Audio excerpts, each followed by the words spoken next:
You know, the best piece of advice I was ever given was about advice. The advice I was given was, whenever someone's giving you advice and you're thinking about taking it, think about what the person giving the advice has to profit, or how they can profit. I'm Jerry Henley. This is my Springfield Armory SA-35.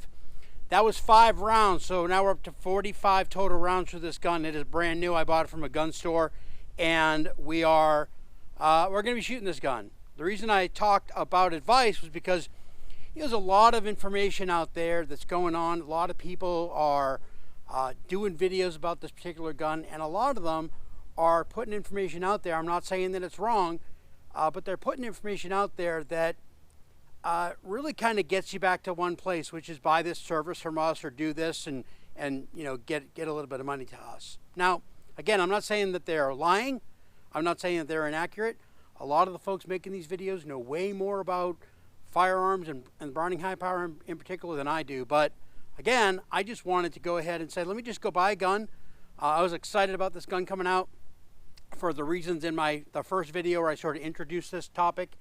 And so I was like, let me just go ahead and take a bone stock SA-35, not worry about putting any parts in it or playing around with it, cleaning it, lubing it as appropriately as you would for any gun, and firing it. So you may have noticed that what I did was I started from the slide lock back, and I went ahead and used the slide release lever and let the slide slam forward on its own, as designed by John Browning and others.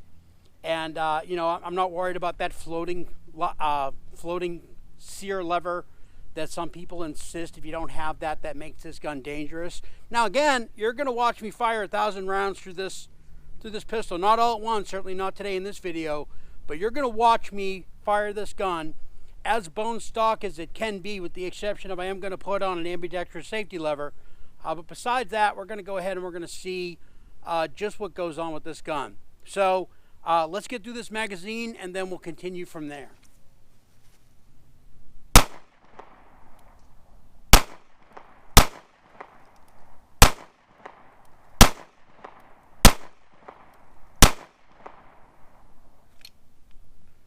Okay, that's one magazine through the gun.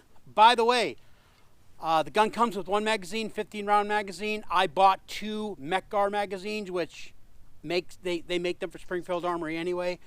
The only difference is a logo and about $25 per for what you pay. So for ammunition, hold on, we are using today this Winchester Active Duty. This is really, really good, high-quality ammunition. I started off with this. I have some other ammunition on the way. It's also Winchester, but you know, just maybe a tick down in terms of sort of how highly regarded it is. Still really good stuff. We're always going to show exactly what ammunition we're using. No reloads, just out of the box virgin ammunition. So we'll go ahead and we will get into another magazine. I loaded all these with 12 rounds just because I want to. Again, we're going to go ahead and let that ride forward. No slam fire, as we can see. And also, by the way, we're not focusing on the target today. I'm just making brass, okay? Because this is just about function. So let's go ahead and go, right?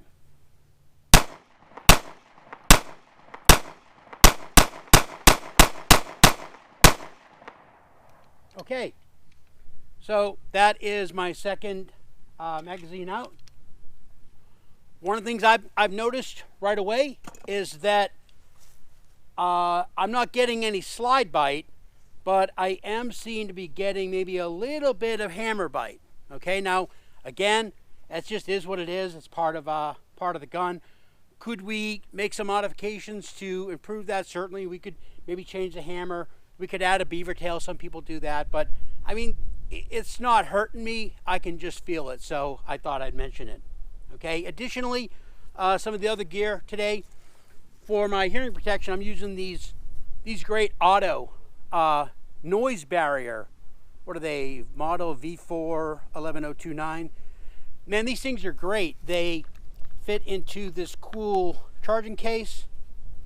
So the case itself has a number of different ways in which you can, if you're in a really, really high noise environment, you want to add these foam tips to it, you can. You charge the case as it's stored charges the hearing protection. No, Auto didn't pay me to talk about these, but I just thought that I would because, and Winchester didn't pay me to talk about that ammo either, by the way. Nobody's paying me, I'm paying for all this myself. And this does get expensive. I want to do this with a number of different guns. I do have a Patreon set up, so you can find that on my YouTube channel. If you wanted to pitch in a couple of dollars, you could do that, but if not, I'm still going to continue to do it. So, but I thought I'd just mention the gear that we're using. So let's go ahead and continue on. So that is, let's see, where's my other magazine? Here we go. Here's the third magazine. And let's just do this.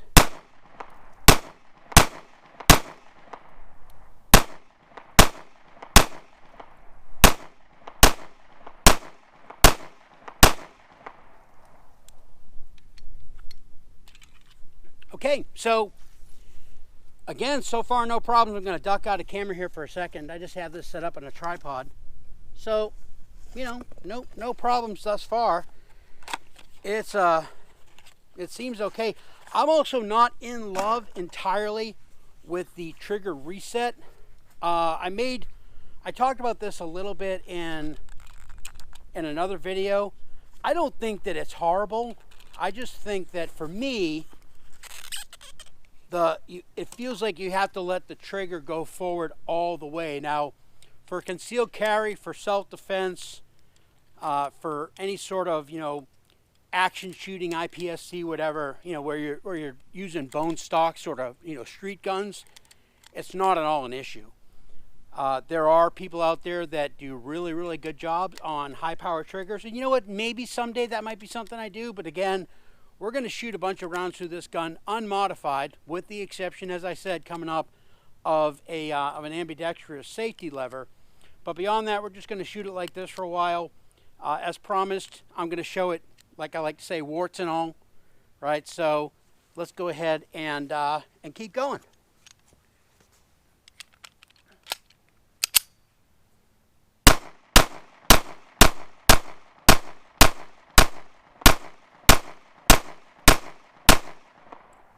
So you're seeing this, no failures to extract, no failures to eject, no phantom problems with the gun. I saw a video, again, by somebody who makes their living modifying and charging big money to sell aftermarket parts and stuff. And, man, they took a brand new gun out of the box, bone stock, Springfield, and I don't think they got 6 rounds out of it, and it started failing to eject, failing to extract, etc. Am I calling in any way their word into question? Absolutely not. Every gun can be different. Every gun has really good examples and really bad examples, off of the production line. But like I said, I always question people who are giving me advice while trying to sell me something, and I think I'll just kind of leave that at that. But I think we're just going to go ahead and again see what experience shows us. Right? There is no substitute for just seeing it naked and unedited, and that's how I'm doing these videos. Some people might be like, man, you get other guys that do these sort of videos, guys like Grantham, who I think is awesome, by the way, right? He does these really cool things. He even dresses up in full kit, period kit on his video for the Browning High Power. I think he dressed up as like the old Rhodesian Celis Scouts, and that's really cool. I'm not going to do that. I don't have the facilities. I don't have the equipment to do that editing, and that really isn't my jam, right? Again, I'm not, he's a really skillful guy and probably outshoot me on any given day, but as I just spilled a bunch of bullets to talk about not editing out mistakes, but like I said, I'm just trying to really talk about guns in a realistic way and just kind of show what's out there. So I don't know if you guys have been keeping track, but I sure haven't been. Let's go ahead and shoot a little more.